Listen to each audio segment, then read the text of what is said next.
नमस्कार बच्चों, मैं सुचित्रा उपाध्याय राजकीय हाई स्कूल जुग्गौर लखनऊ से आप सभी बच्चों का एक बार फिर से अपनी कक्षा में बहुत बहुत स्वागत करती हूँ। बच्चों, पिछली कक्षा में हम लोगों ने आपके गद्य खंड के प्रथम पाठ कविकुल गुरु कालिदासः के कुछ अंशों का अध्ययन किया। आज उसी श्रृंखला को आगे बढ़ाएंगे और कविकुल गुरु कालिदासः पाठ के द्वितीय भाग का अध्ययन करेंगे। तो चलिए देखते हैं कि आज की कक्षा में हम किन किन विषयों पर चर्चा करेंगे। सबसे पहले पिछली कक्षा में जो आपने पढ़ा उसका पुनरावलोकन संक्षेप में, उसके बाद गद्य संख्या। मेरा एक और आग्रह है कि हमारे परिवार में जो भी सीनियर सिटीजन्स हो, 60-65 वर्ष की आयु के ऊपर के व्यक्ति हो, वो आने वाले कुछ सप्ताह तक घर से बाहर न निकले। मैं फिर से आग्रह करता हूं, 60-65 से ऊपर की आयु वाले हमारे सभी परिवार के जन घर से बाहर न निकले।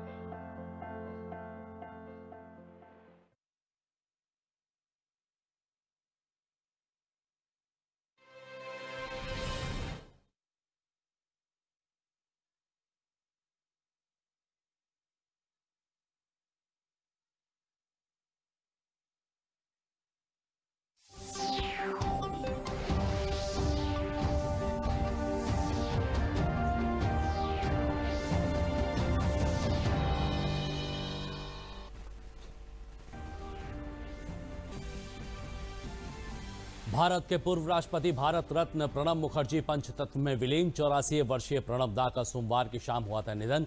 पिछले 10 अगस्त से थे वो अस्पताल में भर्ती।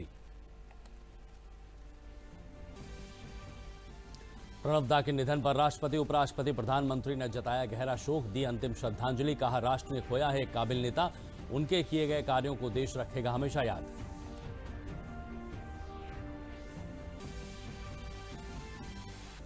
मुख्यमंत्री योगी आदित्यनाथ ने कोविड-19 अनलॉक की समीक्षा की। कहा, 1,50,000 प्रतिदिन किए जाए टेस्ट। विशेषज्ञ चिकित्सकों को राजधानी लखनऊ और कानपुर में कार्य योजना बनाकर काम करने के दिए निर्देश।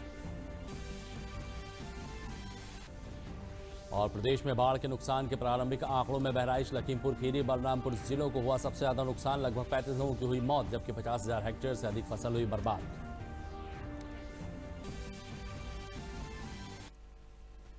नमस्कार, मैं हूं विजय श्रीवास्तव। अब समाचार विस्तार से।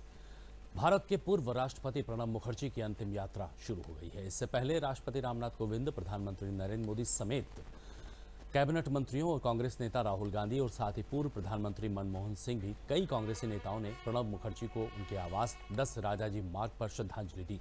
आपको बता दें कि सोमवार की शाम को उनका निधन हो गया था। वो 84 वर्ष के थे। प्रणब मुखर्जी को पिछले 10 अगस्त को सेना के रिसर्च एंड रेफरल हॉस्पिटल में भर्ती कराया गया था। उसी दिन उनके मस्तिष्क की सर्जरी की गई थी। उसके बाद वो काफी दिनों तक सेना के अस्पताल में कोमा में थे। मुखर्जी को बाद में फेफड़ों का संक्रमण भी हो गया था। वो 2012 से 2017 तक देश के 13वें राष्ट्रपति थे।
84 वर्षीय पूर्व राष्ट्रपति प्रणब मुखर्जी के निधन पर 7 दिन के राजकीय शोक की घोषणा की गई है।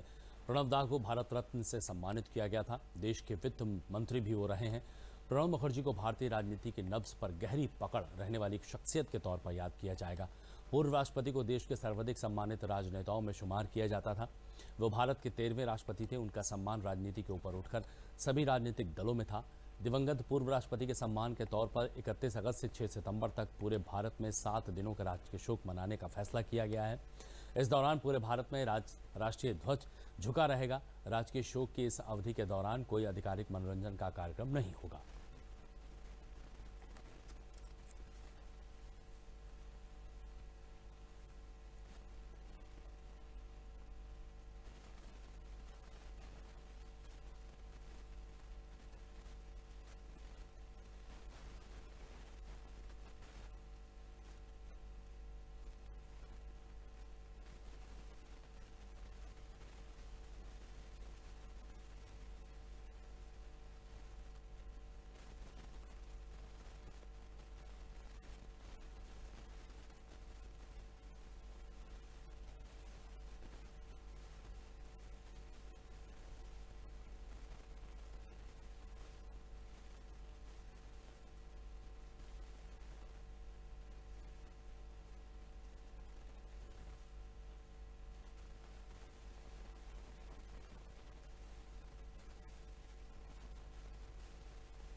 राष्ट्रपति रामनाथ कोविंद और उपराष्ट्रपति एम वेंकैया नायडू ने पूर्व राष्ट्रपति प्रणब मुखर्जी के निधन पर शोक व्यक्त किया है।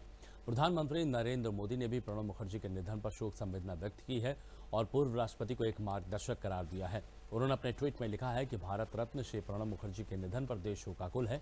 देश की विकास यात्रा में उनकी अमिट छाप है। वो एक विद्वान और कुशल राजनीतिक थे।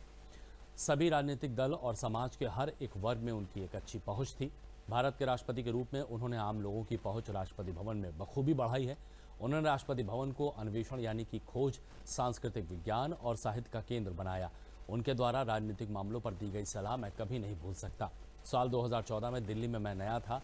पहले दिन से ही मुझे उनका आशीर्वाद, मार्गदर्शन और सहयोग मिला। उनके परिजनों और चाहने वालों के प्रति संवेदना। ओम शांति।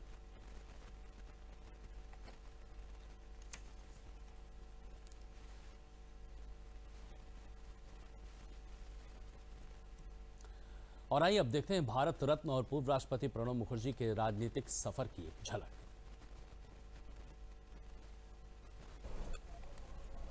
कुशल प्रशासक, स्वप्नद्रष्टा और अत्यंत व्यवहार कुशल राजनेता से भारत के राष्ट्रपति पद को सुशोभित करने वाले भारत रत्न प्रणब मुखर्जी का पूरा जीवन उच्च पदों पर आसीन होने के बावजूद भी पूरी सादगी और ईमानदारी से ओतप्रोत रहा। आम लोगों के बीच प्रणब दा के नाम से मशहूर प्रणब मुखर्जी वाकई लोगों के दिलों में राज करते हैं। किसी भी संकट को हल करने का उनका उत्कृष्ट कौशल उन्हें सत्ता के संकट मोचक की भूमिका में स्थापित करते हैं, तो सरकार, संसद और समाज के लिए योगदान उन्हें आम लोगों के बीच लोकप्रिय भी बनाते हैं। पश्चिम बंगाल के बीरभूम जिले के एक छोटे से गांव से रायसीना तक के सफर में प्रणब बाबू ने पीछे मुड़कर नहीं देखा। प्रणब दा ने एक कॉलेज शिक्षक और पत्रकार के रूप में अपने करियर की शुरुआत की, लेकिन जल्द ही वो सियासत में कूद पड़े। उनके राजनीतिक सफर की शुरुआत 1969 में हुई, जब वो संसद के उच्च सदन राज्यसभा के लिए चुने गए और बहुत कम समय में 1973-74 में ही उन्हें केंद्रीय मंत्रिमंडल में शामिल होने का मौका मिला। 1982 में प्रणब बाबू तत्कालीन प्रधानमंत्री इंदिरा गांधी की कैबिनेट में भारत के वित्त मंत्री बनाए गए। प्रणब दा को 5 बार राज्यसभा और 2 बार पश्चिम बंगाल के जंगीपुर संसदीय क्षेत्र से लोकसभा में प्रतिनिधित्व करने का मौका मिला। तत्कालीन प्रधानमंत्री नरसिंह राव के शासनकाल में प्रणब मुखर्जी योजना आयोग के उपाध्यक्ष बनाए गए। मनमोहन सिंह की सरकार में रक्षा मंत्री, विदेश मंत्री और वित्त मंत्री जैसे 3 बड़े ओहदे को संभालने का रिकॉर्ड भी दादा के नाम है। संसदीय परंपराओं के ज्ञाता प्रणब मुखर्जी एक ऐसे विलक्षण राजनेता थे जिन्हें संसद के दोनों सदनों में नेता सदन होने का गौरव हासिल है।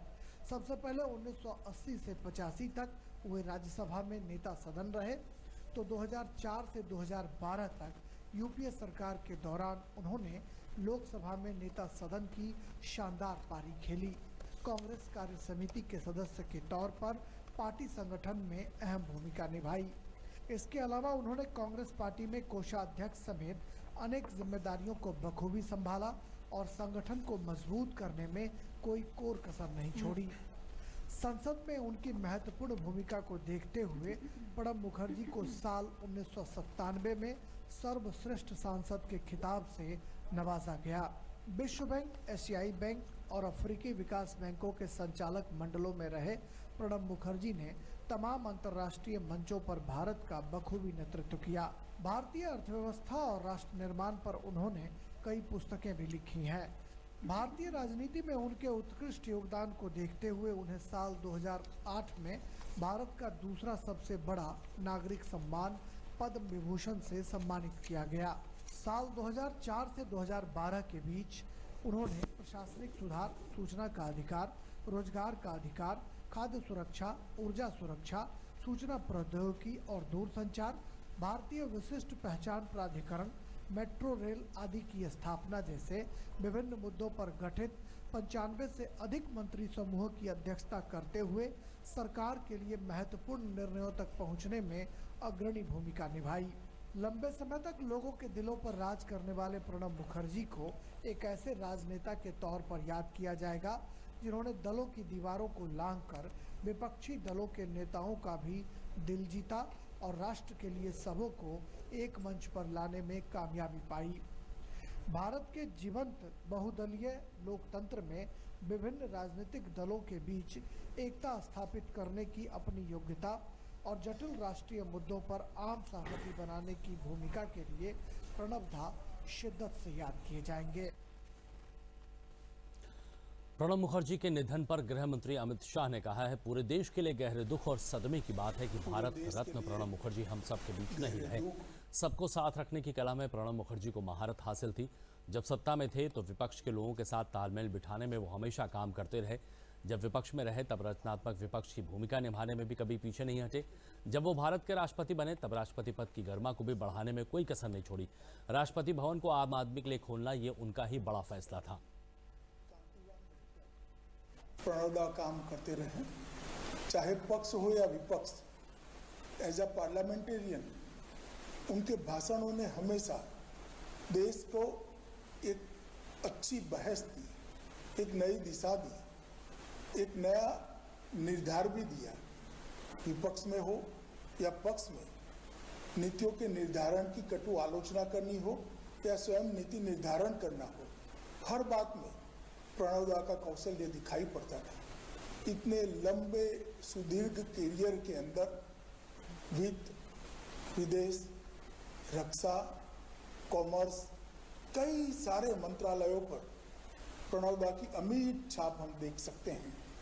और एक भी क्षति करे बगैर सार्वजनिक जीवन में इतना लंबा कंट्रीब्यूशन करना शायद अपने आप में एक बहुत बड़ी उपलब्धि थी प्रणब दा की।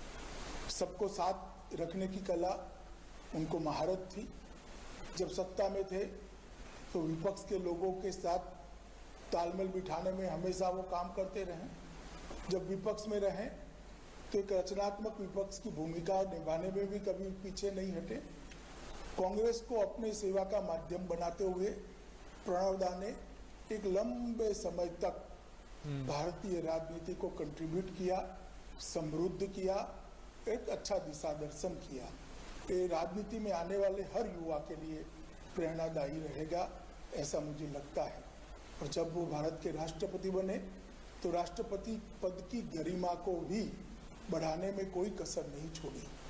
राष्ट्रपति भवन को आम आदमी के लिए खोलना ये उनका बहुत बड़ा फैसला था और उन्होंने राष्ट्रपति पद पर रहते हुए भी देश और विदेश सभी जगह अपनी विद्वता, अपना अभ्यासु स्वभाव और इतिहास और अंतर्राष्ट्रीय मामलों के अपने ज्ञान को उजागर करते हुए देश का सम्मान हमेशा बढ़ाया। आज प्रणव दा हम लोगों के बीच में नहीं है। हम सब सार्वजनिक जीवन में जो काम करते हैं और देश की जनता सबके लिए एक लंबे समय तक एक अपूर्णीय क्षति रहेगी। और मैं मानता हूं कि जो लोग राजनीति में आना चाहते हैं, नॉन कंट्रोवर्शियल होकर काम कैसे किया जा सकता है, अगर वो सीखना है तो प्रणब मुखर्जी के जीवन को बारीकी से अभ्यास करना चाहिए।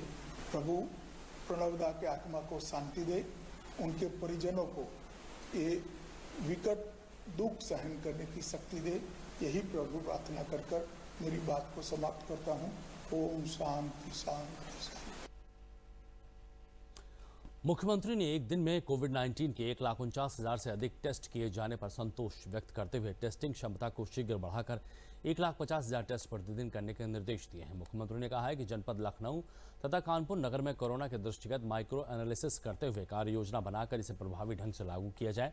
लखनऊ में विशेषज्ञ चिकित्सकों की एक टीम गठित की जाए जो डिजिटल प्लेटफॉर्म पर जनता की स्वास्थ्य संबंधी दिक्कतों को दूर करने में परामर्श प्रदान करे। साथ ही कॉन्टैक्ट ट्रेसिंग, सर्विलांस और डोर टू डोर सर्वे कार्य को तेजी से संचालित करने के भी निर्देश दिए। मुख्यमंत्री ने विकास योजनाओं को गति प्रदान करने के निर्देश दिए।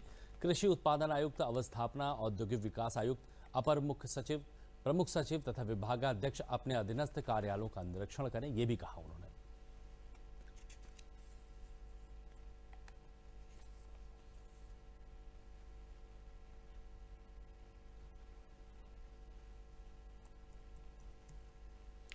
कोरोना महामारी की जंग में मुख्यमंत्री योगी आदित्यनाथ ने सोमवार को बाराबंकी जिले के सफेदाबाद में स्थित Mayo institute of medical sciences में कोरोना जांच के लिए BSL-2 लैब का शुभारंभ किया। इस लैब में रोजाना 200 सैंपल टेस्ट किए जा सकेंगे। इससे जांच में तेजी आएगी। डॉक्टर संदीप सहाय ने बताया है कि इस लैब से बाराबंकी जिले के निवासियों को बड़ा फायदा होगा। बाराबंकी के जिलाधिकारी डॉक्टर आदर्श सिंह ने बताया कि मेयो की कोविड लैब BS-12 श्रेणी की है। पहले हमें सैंपल इकट्ठा कर लखनऊ के KGMU भेजना पड़ता था, मगर अब यहीं जांच होकर त्वरित रिपोर्ट प्राप्त की जा सकेगी।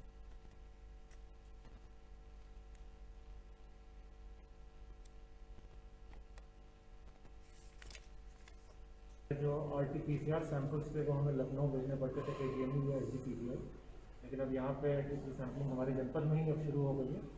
तो काफ़ी हद तक जो हमारा सैंपल का बर्डन था जो लखनऊ जाता था वो हमारे जनपद के अंदर ही उसकी सैंपलिंग हो सकेगी।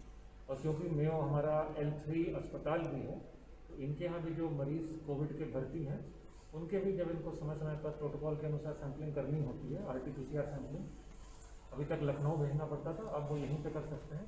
आज मुख्यमंत्री जी ने हमारी लैब का, कोविड लैब का उद्घाटन किया है। हमारी लैब की क्षमता 200 टेस्ट पर डे है और इसका सबसे ज़्यादा फ़ायदा बाराबंकी के इलाके में रहने वाले पेशेंट्स, हमारे एडमिट पेशेंट्स और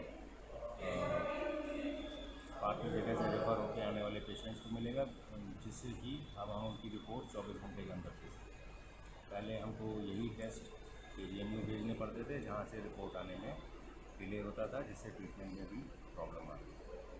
तो we are thankful to our management and our team members who have contributed a lot in development of this lab।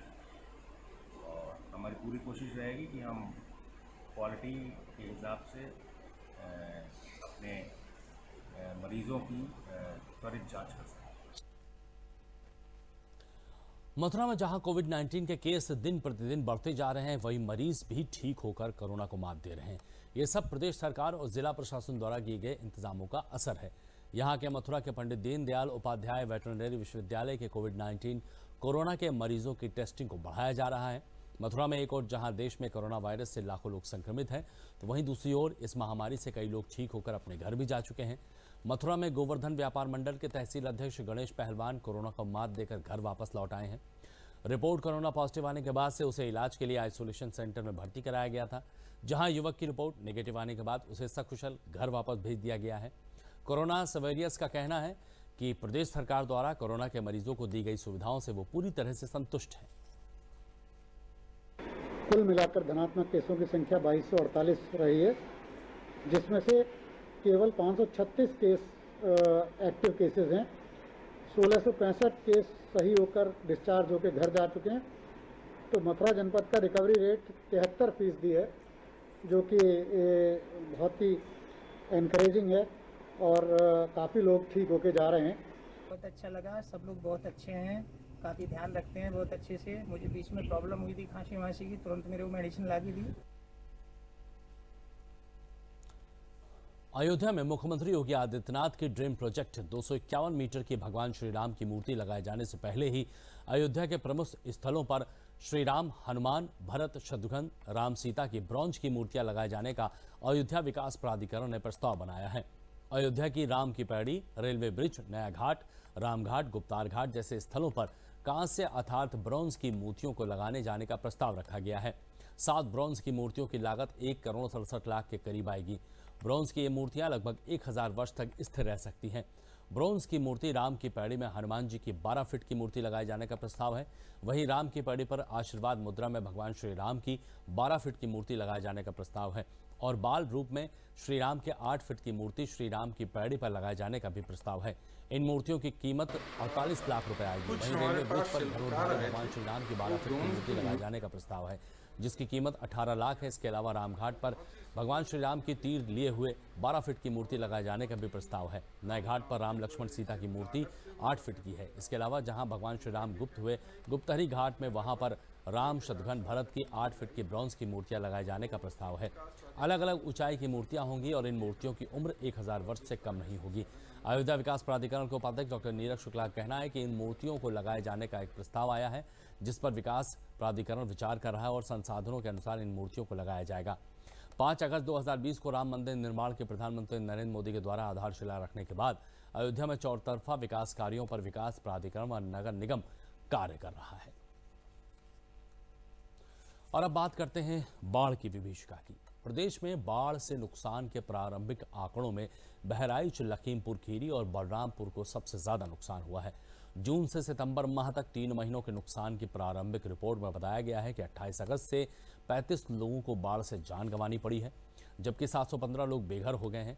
इनमें से 157 लोगों के मकान और 558 लोगों की झोपड़ी बाढ़ की भेंट चढ़ गई है। प्रदेश में सबसे ज्यादा 14 लोगों की मौत बहराइच में हुई है, जबकि बहराइच में 314 लोग बेघर हुए हैं। खीरी में 6 लोगों की जान गई है, जबकि 36 लोग बेघर हुए हैं। बलरामपुर में 4 जनहानि हुई है, 84 लोग बेघर हुए हैं। प्रारंभिक अनुमान के अनुसार प्रदेश में अब तक 50,000 हेक्टेयर फसल बर्बाद हो चुकी है। राहत आयुक्त संजय गोयल ने जिलाधिकारी फसल नुकसान का प्लाट टू प्लाट सर्वे कराकर प्रत्येक दिशा में 15 सितंबर तक 33% नुकसान की रिपोर्ट उपलब्ध कराने का निर्देश जारी किया है। गोंडा जिले के तरबगंज तहसील में घाघरा खतरे के निशान से जैसे जैसे नीचे जा रही है, वैसे वैसे कटान तेज हो गया है, जिसके कारण अब घाघरा के किनारे सैकड़ों बीघा फसल घाघरा की धारा में समाहित हो रही है। वहीं केवटाही सहित एली, परसौली के आधे दर्जन से अधिक पूर्वे नदी की धारा में विलीन हो गए हैं। घाघरा के कटान के कारण आसपास के ग्रामीण गांवों में खाली करके सुरक्षित स्थानों पर शरण ले रहे हैं। कुछ लोग बंधों पर शरण लिए हुए हैं, जबकि प्राथमिक विद्यालय एली, परसौली, माझा के किनारे नदी कटान करते हुए पहुंच गई है, जिससे स्कूल के अस्तित्व को भी खतरा उत्पन्न हो गया है।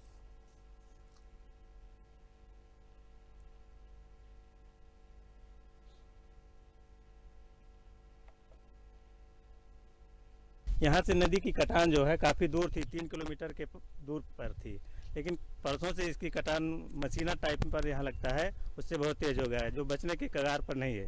कल हमने सूचना खंड शिक्षा अधिकारी को दिया था, उनके साथ डीसी निर्माण भी आए थे और खंड शिक्षा अधिकारी जी भी आए थे। उन्होंने स्थिति देखी है, वहाँ दीवार थान के पास जमीन उपलब्ध कराने के लिए उन्होंने कहा है। अच्छा, कितनी दूर बची है अब नदी आपके? मात्र 10 मीटर बची है स्कूल से हमारे, जो एकदम करार पे आ गई है। नदी तीरे पहुंच गए हैं तो ऐसे बिरवा कट रहे हैं और घर खाली कर दिन है और ऊपर थोड़ा हटा गया है दूसरे स्थान पर। यहाँ पर घाघरा नदी काट रही है, इसलिए इस परेशानी से ये करेसर, चक्की सब सामान खोला जा रहा है। इसको हटाने की कोशिश मैं कर रहा हूँ, नदी बहुत तेज काट रही है। कोरोना संकट काल में बैंक ऑफ बड़ौदा की गोल्ड लोन शॉपी से ऋण देने की पहली जरूरतमंद के लिए बड़ा सहारा बनकर साबित हुई है। बीओबी 500 नई गोल्ड लोन शॉपी खोलने जा रहा है, जिसमें फतेहपुर जिले में पहला खुला है। इसमें जरूरतमंद को कृषि व्यापार, बच्चे की पढ़ाई आदि के लिए मात्र 15 मिनट में कम ब्याज पर ऋण उपलब्ध कराया जा रहा है। अब किसानों, छोटे व्यापारियों, आम जनमानस को साहूकारों से छुटकारा मिल गया है। इनको सहारा देने के लिए बैंक ने 21 करोड़ के बजट का प्रावधान किया है। साथ ही ऋण का भुगतान ऋणी को दिनों के अनुसार देने की सहूलियत दी गई है। बैंक ऑफ बड़ौदा के क्षेत्रीय प्रबंधक अतुल खरे ने बताया है कि पहली गोल्ड लोन शॉपी फतेहपुर में खुली है। इसका मुख्य उद्देश्य जरूरतमंद लोगों को कम ब्याज में ऋण उपलब्ध कराना है।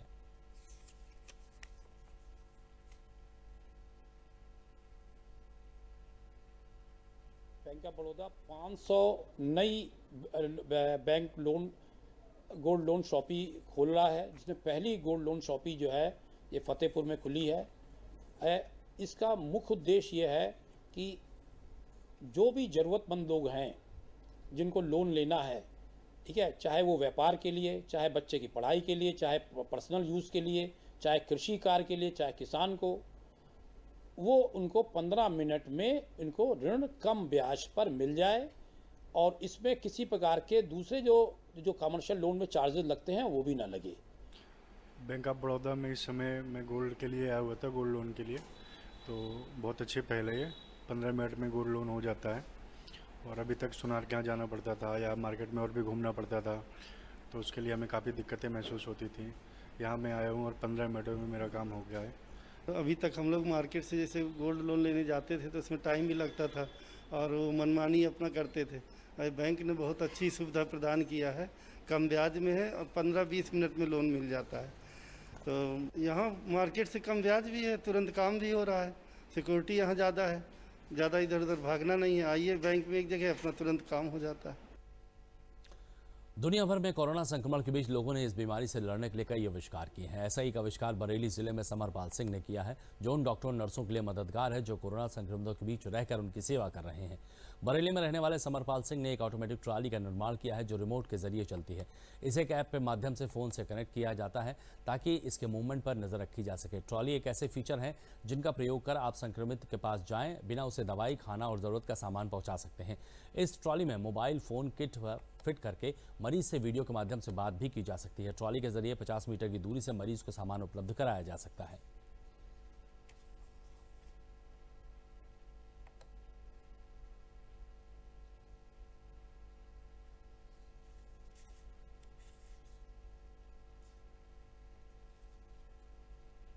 हमारा कदम आत्मनिर्भर भारत की तरफ ही है और इसको चाहें तो हम फैक्ट्री में भी डेवलप कर सकते हैं, मतलब मास प्रोडक्शन भी कर सकते हैं और बहुत से लोगों की जान बचा सकते हैं। इसका जो प्रयोग है वो हम हॉस्पिटल्स में अपने कोरोना वॉरियर्स को बचा सकते हैं, मरीज को खाना पहुंचा सकते हैं, दवाई पहुंचा सकते हैं, पानी मरीज तक पहुंचा सकते हैं। मरीज की क्या स्थिति है, उसकी क्या सिचुएशन है, उसको आप कैमरे से सीन कर सकते हैं, उससे आप आपस में बात भी कर सकते हैं और साथ में कैमरे से देख भी सकते हैं। कन्नौज जिले की तिरुवा विधानसभा में सहकारी विकास बैंक के अध्यक्ष पद के लिए हो रहे मतदान में जमकर बवाल हुआ। बवाल के दौरान एक पक्ष ने जमकर पथराव किया। पथराव में ठठिया थानाध्यक्ष राजकुमार व एक अखबार के पत्रकार घायल हो गए। जब मतदान शुरू हुआ तो समाजवादी पार्टी के कार्यकर्ता हंगामा काटने लगे। सपा कार्यकर्ताओं का आरोप था कि पुलिसकर्मियों व भाजपा नेता सपा प्रत्याशी के पक्ष में मतदान करने वालों को अपने मताधिकार करने से रोक रहे हैं। इस बात को लेकर सैकड़ों की संख्या में सपा कार्यकर्ताओं ने रोड पर बैठकर हंगामा काटा। हंगामे को देख पुलिसकर्मियों ने हंगामा करने वाले लाठियों फटकार से भगा दिया, लेकिन हंगामा करने वाले एक जगह इकट्ठा हो गए। उन्होंने पथराव शुरू कर दिया। जनपद शामली के कांधला कस्बे में जन कल्याणकारी प्रचार प्रसार योजना के राष्ट्रीय अध्यक्ष प्रहलाद मोदी प्रधानमंत्री का भाजपा कार्यकर्ताओं ने भव्य स्वागत किया है। उन्होंने कार्यकर्ताओं से पार्टी को मजबूत करने के साथ लोगों को सरकार के द्वारा चलाई जा रही योजनाओं को पहुंचाने की अपील भी की है। उन्होंने कैराना रोड स्थित सेंट द्रोण पब्लिक स्कूल में कार्यकर्ताओं को संबोधित करते हुए कहा है कि सभी कार्यकर्ता अपनी अपनी बूथ कमेटियों को मजबूत करें। उन्होंने कार्यकर्ताओं से केंद्र और राज्य सरकार के द्वारा चलाई जा रही योजनाओं को गरीब मजदूर लोगों तक पहुंचाने की अपील की है। उन्होंने पूर्व राष्ट्रपति प्रणब मुखर्जी के निधन पर दुख प्रकट करते हुए 2 मिनट का मौन धारण किया और उनकी आत्मा की शांति के लिए प्रार्थना की। अब हमारा कार्यक्रम चालू रहेगा, लेकिन फूलमाला या स्वागत का कार्यक्रम बंद रहेगा। जहाँ तक हो गया वो हो गया, अब हम नहीं कर सकते। फोटो खिंचवा तो बुलेटिन में फिलहाल इतना ही, दीजिए इजाजत। नमस्कार।